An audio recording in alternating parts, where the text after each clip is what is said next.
thank you so much for coming to Convergence Research.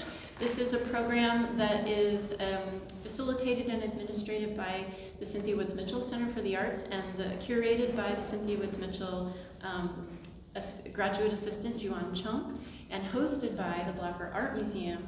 We're extremely grateful to them helping us with all of the logistics in utilizing the space.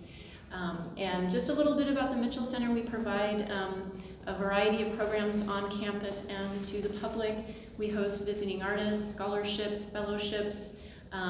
We support programs like this for students to explore interdisciplinary and cross-disciplinary collaborations. So that's what this is. This is for students to participate. So if you have an idea, you can go on our website and fill out a form and tell us what you'd like to do, and we'll help you figure out what that is so you can then perform it here in the Blaffer during one of our times. And I owe everything for this to Catherine Veneman as well as the staff at the Blaffer who really helped so much in facilitating this. And I'm going to let her talk a little bit about Blaffer. Okay, we're really excited for this collaboration to kind of give students, give us the chance to work with some great students in our community. And we do also offer a lot of other programs for UH students. Of course, many of you have probably taken, if you're a student, you've taken a tour here. Maybe you've gone to a Blaffer Art Museum Student Association event. But we also have public programs far and wide that are open to everyone, such as tomorrow. We're very excited that this exhibition where we're standing is Tania Candiani, Lifeblood, and that will be continuing through November 22nd. And that the very last public program we have in conjunction with it is tomorrow. There's a talk with Gavril Martinez, who is one of the musicians in this video we're about to see, and he's going to talk at noon, followed by lunch. So I just had to plug that. But we're really excited that you all are using this area as inspirations, the exhibitions that we have, which I'm sure Jiwan will talk to us about. So we're going to turn it over to Jiwan, the curator, and she's going to introduce the artists and explain a little bit about this. Yes. First of all, thank you all for coming here tonight. So there will be two performances this evening. Two teams will be consisted of two artists from different art disciplines, and they are the first artists right here. But before we get started, I want to give us quick instructions how we will kind of go through the galleries after this performance is over. Because after this performance is over, we are going to go through that entrance, not this one. So we have to go through that one. There will be a large gallery back there, and there will be Tania Candiani's other installation. So you can kind of enjoy the installation and go through upstairs with other entrance there. I will guide you, so you don't have to worry. But you have to go upstairs, and then there will be another performance by a conductor and a pianist. So you get to enjoy another performance upstairs. And after that, we'll have a short Q&A session, which will take only like 20 minutes. So if you have any questions while you're watching it, you can ask them anyways. And I will just briefly introduce these two great artists. So they're doing a presentation called Body. And Body is lyrical, spoken word, and dance performance from PhD student in poetry, Adele Elise Williams, and UH undergraduate in acting and dance, Trenton Tabak.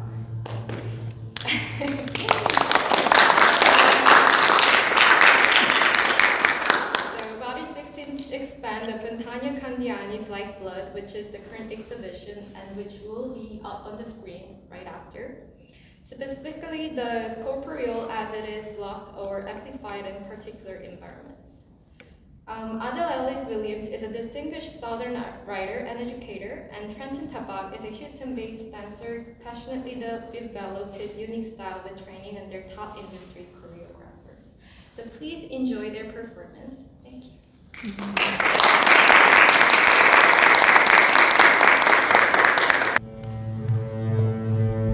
Don't forget the body. There is a body, yes. It is all about the body. There is light too. I'm just saying, there is also light, and damn the water, the light touching the water, the body. The body is so bright.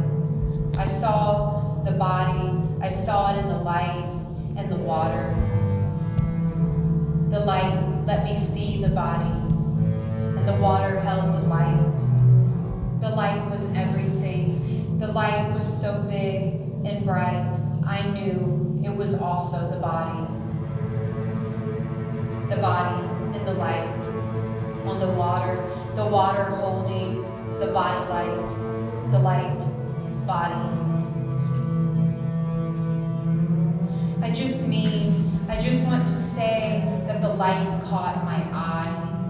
I can't lie, the light was so beautiful that I forgot the bright body in the soft water, soft as silk.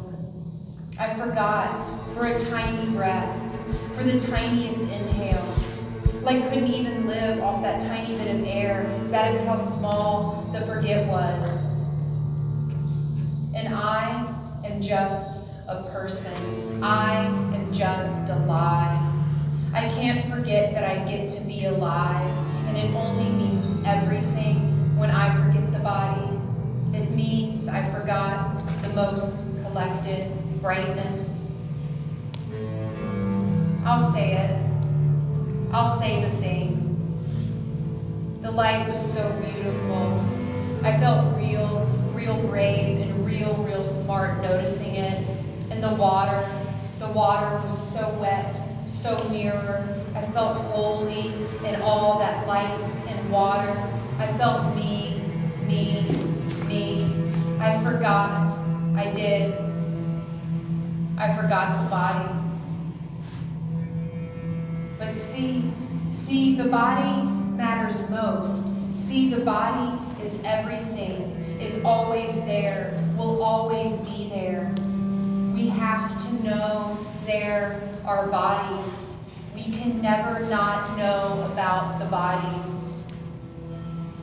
The light glared, so the body meant most. The light, the body, the light, and I am sorry, body. I am sorry I ever forgot your breath for one breath. Light doesn't have lungs. Light just has an exposed display, a stage, a scene, a loss. Light only has the object it shows, so I am sorry to the body, to bodies. I am sorry I ever didn't see or not saw you. I am sorry, body, you are living light. You need the light, and light needs the water. I am sorry, body, for the gasp of my forget, for the lux of light and the failure of fail, that bodies die, that light lasts longer than ever, that the body has such expire, that light means so much body. I am sorry, body, I am sorry, I was lost and in the dark.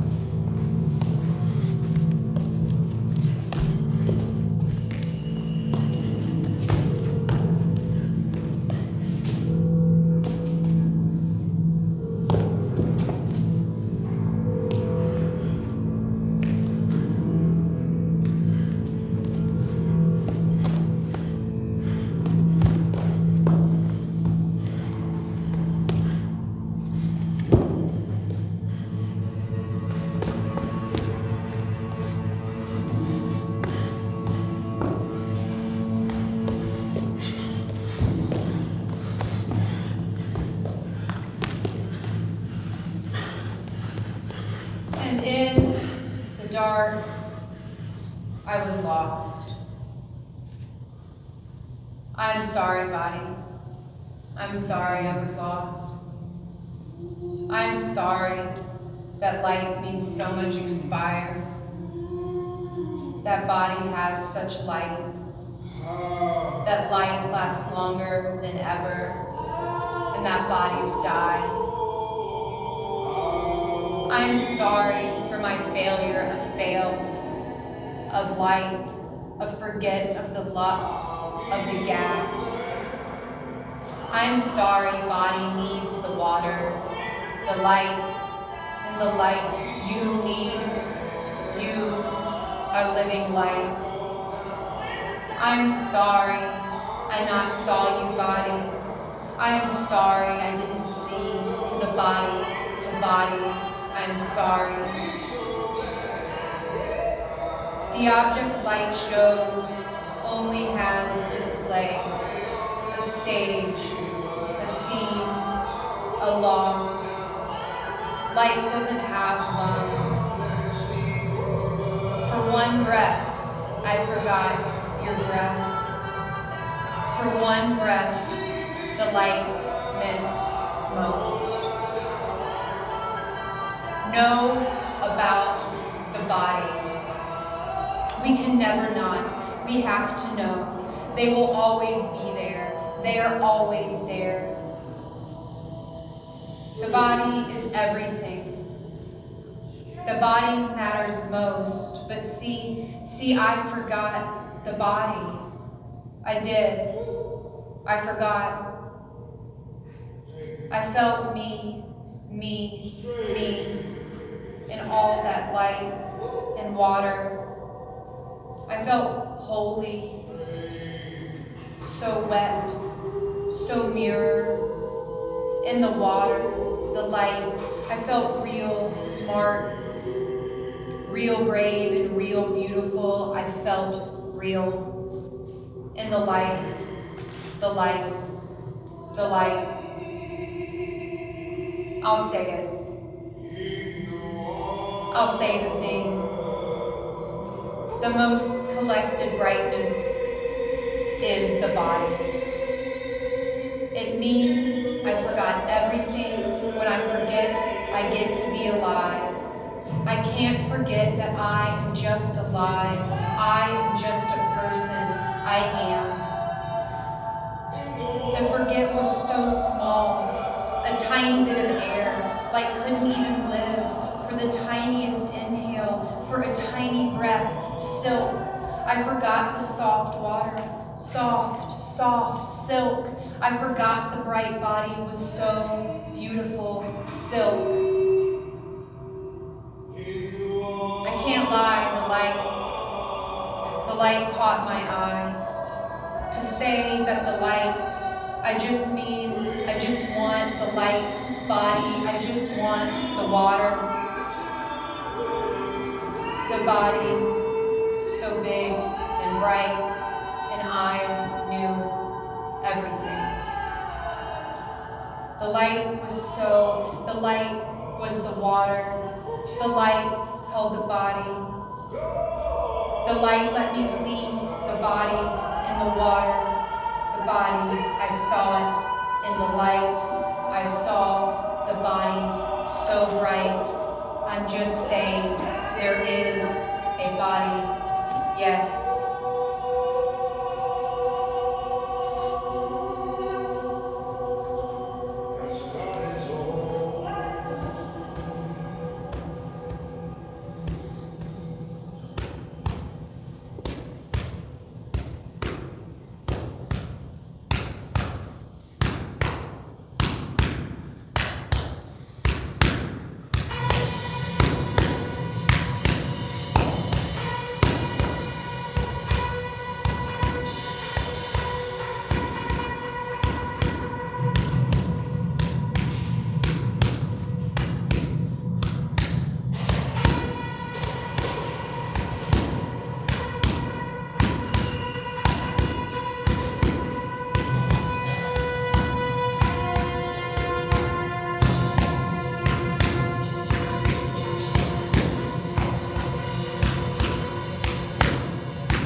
There is light too, and water, the light touching the water, the body so bright, The body let me see the light. The light was everything. The body and the light on the water holding the body light and the light body. I can't lie, the light.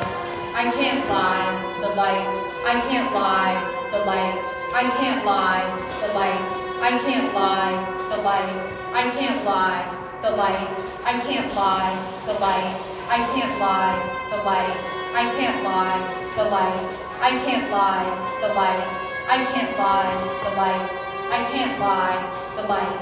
I can't lie, the light, the light. I can't lie, the light, the light. I can't lie, the light, the light. I can't lie, the light, the light. I can't lie, the light, the light. I can't lie, the light, the light. I can't lie, the light, the light. I can't lie, the light, the light. I can't lie, the light, the light. I can't lie, the light, the light. I can't lie. The light, the body, the most collected brightness. I'll say it. I'll say the thing. The light was so beautiful. The water was so wet. I felt holy. I felt mean.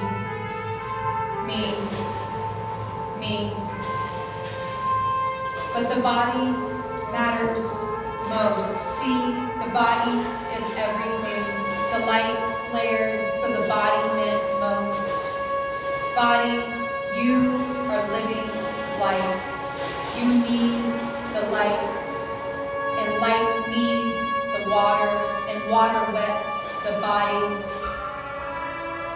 I am in love with you, body. I am obsessed with your glare, your flare, and I am here now, body. I am here and in your glowing ear.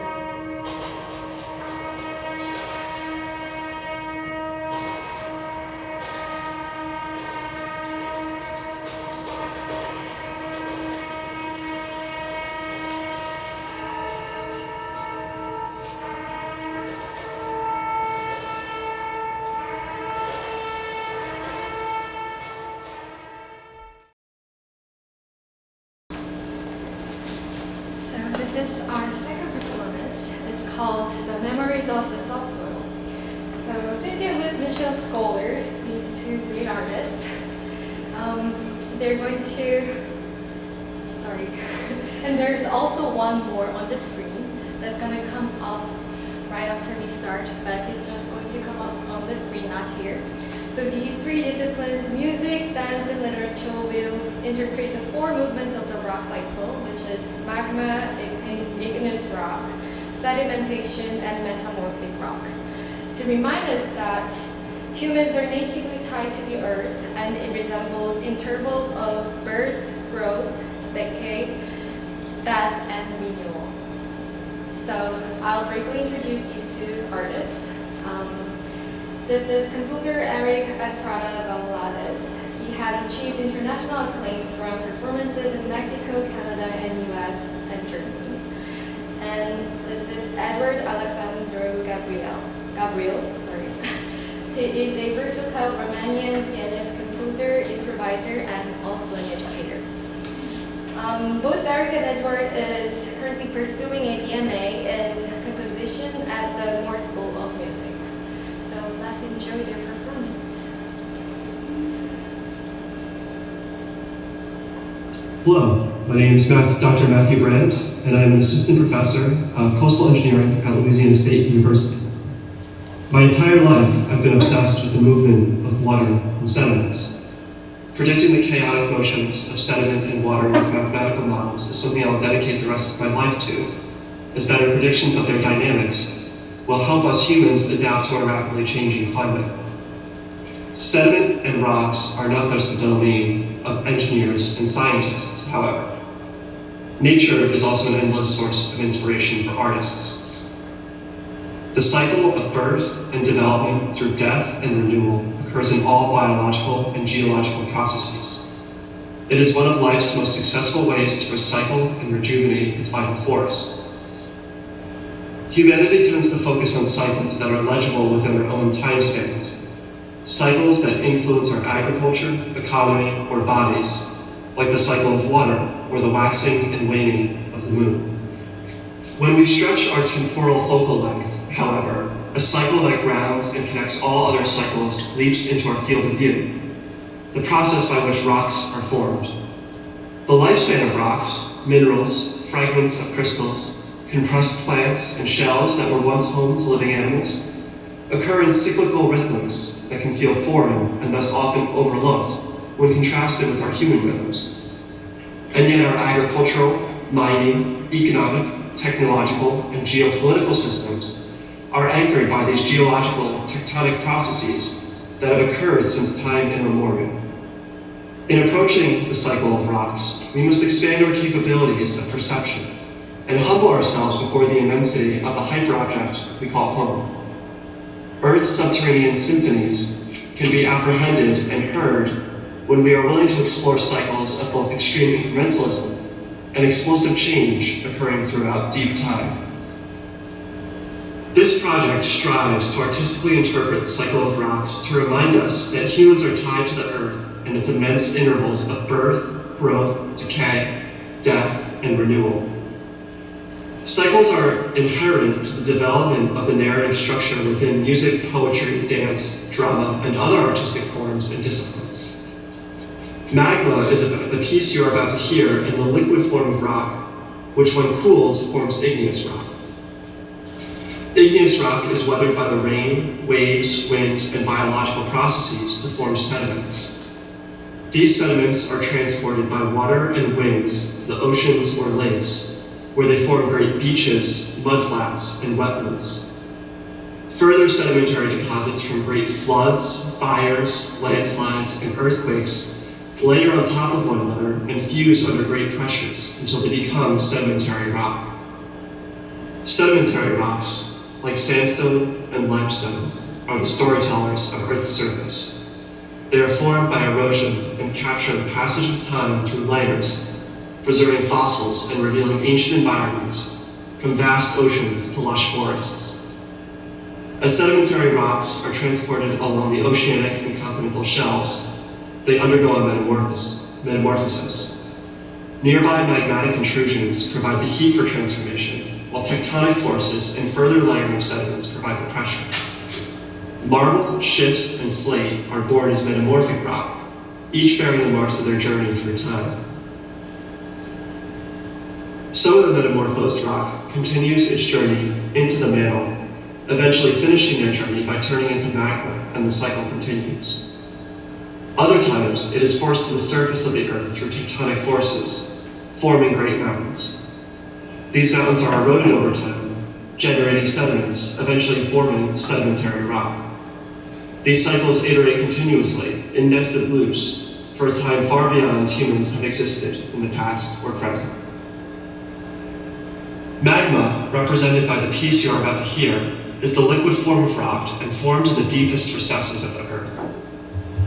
Magma is a mixture of rocks from all over the planet, forced into the Earth's mantle via huge subduction zones spanning continents.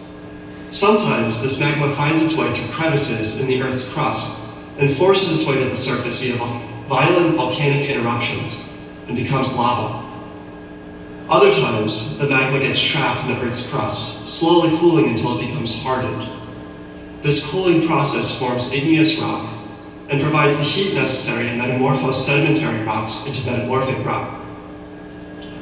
Magma has formed many of the most spectacular mountains and islands on the Earth's surface, from the Cascade Range to Hawaii.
Q&A session. If you have any questions regarding Adele and Trenton's work, could you please raise your hands and ask? Did you find anything interesting while they were doing their moves and also reading her quotes? Okay. Just wait a second. Yes. People sometimes take a little time. I'm curious about the process of collaboration, how you did that. Were there strategies you used, or how did you come up with what you did? Well, I guess we first kind of like just after seeing the exhibit, we just talked about like themes, just like water and like body and like kind of like a meditation. We were like, so that's kind of like what we were thinking about. And yeah, that's then, where we started with yeah. talking about the exhibition and pulling out kind of the themes we were most interested in. And then neither of us have worked in this, collaborated in this capacity before. So we did a lot of learning it took like a few iterations of me writing the work and refining it and him moving to it for us to kind of figure out. I feel like we were halfway through and we were like, oh, we know what we're doing. Like as far as you kind of sorting out what you wanted to choreograph to and where I needed to control pacing. It was a real learn as you go, but it did kind of the issues and the constraints and the rules, presented themselves as we went. Do you want to? Yeah, I feel like the first thing that we were figuring out how to do is to do a longer piece. Yeah. And how we would be able to get that done. So we talked just about maybe doing something and then doing it 3 times, like doing a short 5-minute thing, but just doing it over and over and over again. That's kind of how we figured out how to do something so long. And then after we started playing with that, we just kind of experimented with pacing and times when she would do just the reading and when I wouldn't be moving, and then when she would stop the reading and I would move, kind of or using that as guides to create choreography and because it was not on my end, on the dancing end, it wasn't fully every single move put choreographed, but it was there was definitely a path that we created together that helped make it that a lot easier to do something so long and know where I was going to. Yes. I was wondering if you could go back in time before you started working together on it in your rehearsal process. How did you end up meeting, and if you were randomly partnered together, what were each of you looking for when you applied for this? Because you're coming from different fields, so that's what we wonder. That's a good question. Yeah. We were, and it's something we've talked about. I'm sort of protective of my art. So collaboration is I'm always I don't know if I want to collaborate. There's opportunities that have come up since I've been in Houston where I haven't gone for them because I'm just too nervous about who I'm gonna be partnered with. Juwan reached out once I expressed, interest in converging with another artist and said that you had a dancer, and that just felt I feel like if you had, I feel like any other discipline I might not have been as interested in. That just felt right. I was like, okay. And then I've told Trenton this. I looked Trenton up on Instagram and was like, oh hell, I could work with. I was like, I can work with this. And then I was like, this is what's up. We actually second that because we did reach out to her.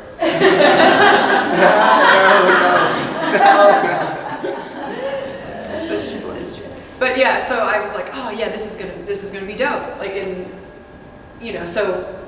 I just, and I don't know, we kind of hit it off. Yeah, well, we just cause I was just open for anything. I'd just be whatever. And we can. You're we can make you're more something." flexible than I am. And then when we like first talked about it, we were just like, okay, I'm gonna send you a video of me dancing to water meditation, and she's gonna work on her thing. So we started off like when creating it, very like she did her thing and I did my thing, and then it was more towards like the middle, like end where like our rehearsal like coming together, we like found ways to help each other make it. Yeah, and I think also being just we kind of lucked out on two people who are I think kind of like generous with their practice. Like once, for me, I'll speak for me because Trenton just seems like a lot more laid back than I am. But you know, I was like, oh, I dig your vibe and you're kind, and you know, so there's a lot of like character, kind of like personal, you know. If I can expose that, you did a good job. And yeah, so it allowed us to have a good time, you know, and not be like stressed. Yeah. At all. It was pretty yeah, fun. we had fun. I could feel that the moment I matched you two. Yeah, it's been a good time since we started. Just Yes. really lovely, really like refreshing. So I think this could like really be said of a lot of collaborations, but I am just thinking of it particularly with you two because of maybe like they're not that far apart, but maybe the difference between your discipline and your discipline, and also the fact that you just said you're guarded with your work. I'm wondering if you can see this living separately, like what happens if you just now have this poetic piece? Can it live on its own, and like can your dance ever be integrated with something else, or do you see these as like forever a unit? I think for me, I feel like this is just one thing. Like this is definitely not. I don't think that a lot of the dancing I did I would do for anything else. I think it just came out up in this. Yeah, I think the same. I actually had like this. I had the bones of the piece for a couple years now. I wrote it like in kind of a weird space, and I never knew what to do with it. And as soon as we had this opportunity, I thought, oh man, I bet I can work with that poem. And I don't think it lives on its own. Yeah, I can't imagine it living on its own. Just kind of interesting. I hadn't thought about that, but yeah. I have a question. Is there like emotions or special feelings that you two want the audience to take away from your performance? Special feeling. It doesn't have to be special, but Just feeling. yeah. You know, when we were talking about like what we wanted to accomplish, we know we wanted something that was like that kind of asked y'all to surrender to, like just to kind of like show up and just be present in that moment. And also, you know, we kind of joked like we just hope people leave and are like, whoa, like That was so crazy. yeah, that was weird. We were like weird and strange were big words. We were hoping to. I'm just like, what was that? Yeah. Did y'all feel weird? That's strange. I think I did. Yeah, I was hoping like it was kind of like inducing or yeah. It was definitely hypnotic. Yeah. Yeah. I wouldn't call it weird. It was beautiful, strangely beautiful. Yay! Hypnotic's great. Yeah. Yeah, we were casting spells on all of them. Yeah. So, I mean, thank you both for. Oh, thanks for Thank you. the opportunity. It was great. Thanks. It was a really wonderful performance, and I really enjoyed working with you too. And I'm happy to see the performance at the end. And shall we move on to the next performers? Eric and Edward, do you have any? I do. How do you approach, maybe this is kind of general, but maybe not, the intersection between like the geologic time that you were talking about, that we were learning about in the environmental geology lesson. So this notion of time, geology, and then your notion as kind of composer and musician of time, and like how do you balance, how do you see the interplay between them, or maybe the metaphor, is there, you know, How do you see time? When we came up with this project, the idea of cycles and the idea of processes, it's very much in the same space of a lot of things, a lot of ways we think about composition. So, I mean, you might know pieces that are like cycles, like song cycles, and have like these recurring things and motifs. And the idea of process, so musical form is a process itself, can be thought as a process itself. A process where one theme or one melody goes through a lot of transformations until it reaches the end. That's a process too. But specifically to this piece, we worked with some techniques that are very usual in minimalism, where you have motifs that repeat themselves, and there are like layers. So just the idea of these layers being superimposed with each other and gradually changing until you get something else, that was kind of like, you know, the metaphor of literally layers in the ground, moving at different speeds and also like growing until they become something else. So we took some of the literal ideas from a geological process and trying to translate into music. We don't like to be like that literal, like now you're gonna hear these and that, because I think in music you always want to leave room for interpretations and for people to build their own relationship to the piece. I don't want to, patronize people to how to appreciate art. Yeah. Just like I like to have a starting point and then for there. And the idea of time and timing and basis is so essential in music. And this kind of repetition and how it gets you to this kind of state of hypnosis or like trance. We wanted to also detach yourself from the idea of regular time, because this geological cycle is so long that you have to kind of challenge the way that you perceive time. So that was a long answer, but I hope I answered your question. And what about the film? So did one of you make the film? And yes, can you talk about the connection between the music and the film? So what you're seeing there is my lasagna tray. We stole that from Christopher Nolan, is his name? Yeah. Have you seen Oppenheimer? Do you remember the nuclear explosion? So we stole that from there. Well, we recreated it, let's say that. So we wanted to have, because we had different musical layers, so we wanted to pair the video, a specific image to kind of enhance the music. So we kind of came up with a few ideas, which we filmed in my kitchen.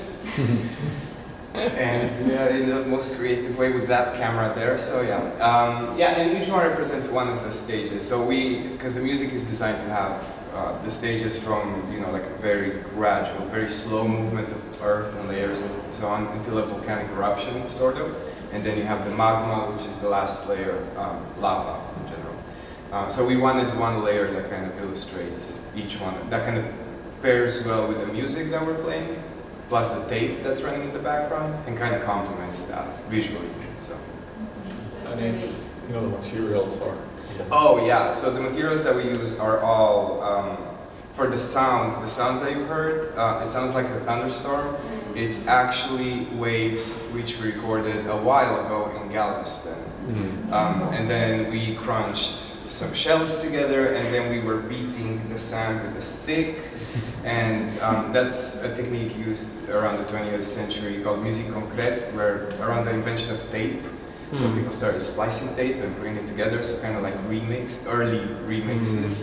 So that's what we tried to do, but with real sounds that have to have some connection with the process that we're trying to illustrate, plus local. So we didn't import anything; it's all local. Houston. We didn't download anything. Like everything is done like it's very homemade, and it's also kind of very with the local materials of Houston, Galveston. So we thought that would be like a nice thing to do, to kind of react to the local environment using the local material we can find. And the space that we live in. In the space.